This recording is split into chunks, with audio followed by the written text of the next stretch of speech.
Boros. Lord Boros, le chef des voleurs de matière noire, était un être consumé par la quête d'un adversaire digne de ce nom. Après des années de conquêtes galactiques et de victoires sans opposition, son existence était devenue un fardeau d'ennui et de pouvoir non testé. Il avait voyagé à travers les étoiles, guidé par une prophétie, dans l'espoir de trouver enfin un combat qui mettrait à l'épreuve sa force et sa volonté. Dès leur première rencontre, Boros a ressenti l'énergie incommensurable de Saitama, une aura qui annonçait une puissance bien au-delà de tout ce qu'il avait rencontré. Pour Boros, ce n'était pas juste un combat, c'était la fin d'une quête millénaire, un face-à-face avec la seule chose qui lui restait. Il a affronté Saitama avec une détermination absolue, libérant des formes de combat de plus en plus puissantes, y compris sa forme d'éclat météore et son attaque ultime. Le canon rugissant de l'étoile effondrée, une capacité capable de raser des planètes entières. C'était un déchaînement de puissance que personne n'avait survécu auparavant. Pourtant, la défaite de Boros n'a pas été celle d'un guerrier face à un autre. Ce fut l'écrasement d'un guerrier contre un mur de pouvoir absolu. Saitama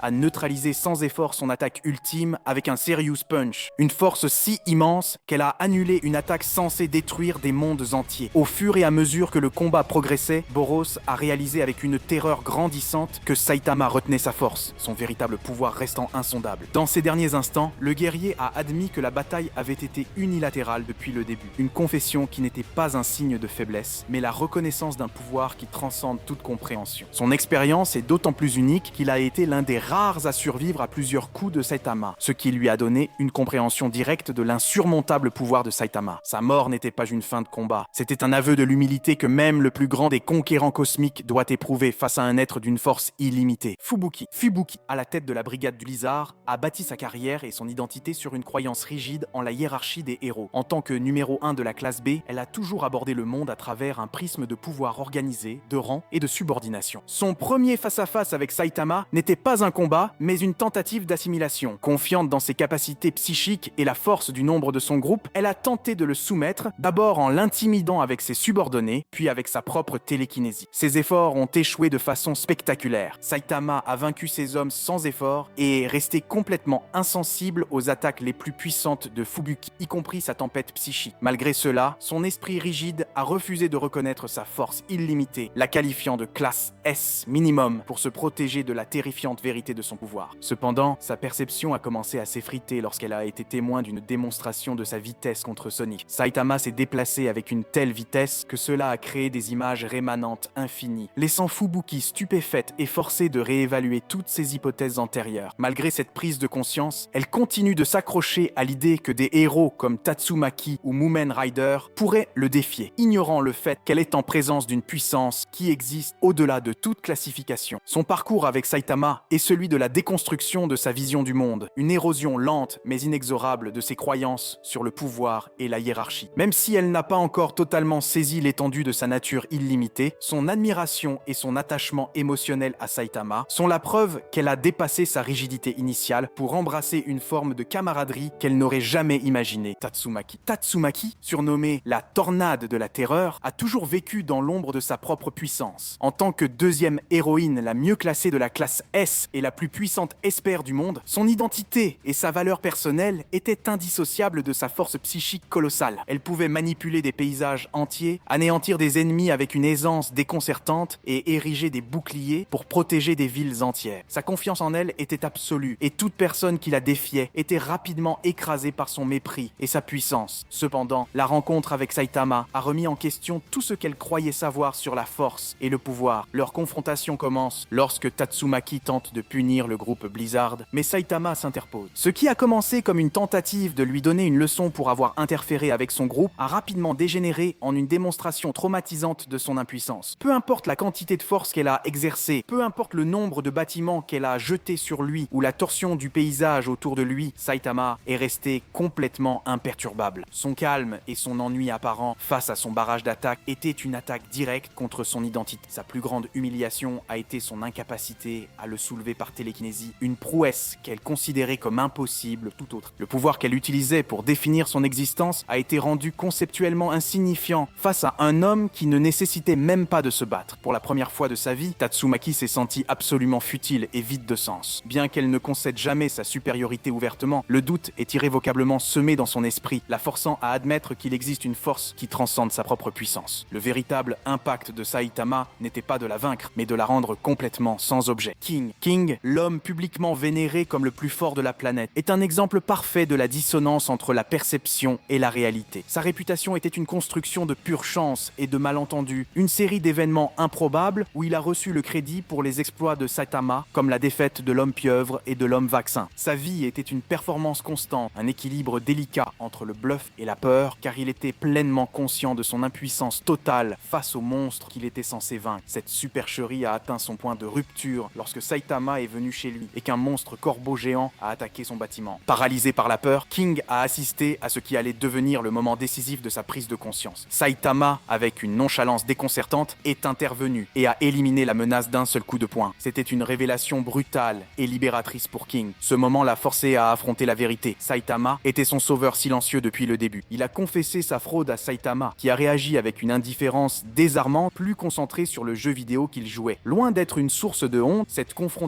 a cimenté le respect et l'admiration de King pour la force de Saitama et son humilité. Bien qu'il continue d'incarner la façade du héros, King a placé une confiance absolue en la puissance de Saitama, sachant pertinemment que c'est lui le véritable homme le plus fort de la Terre. Son histoire est une leçon d'humilité et la preuve qu'une reconnaissance authentique peut naître de la vulnérabilité et de la vérité.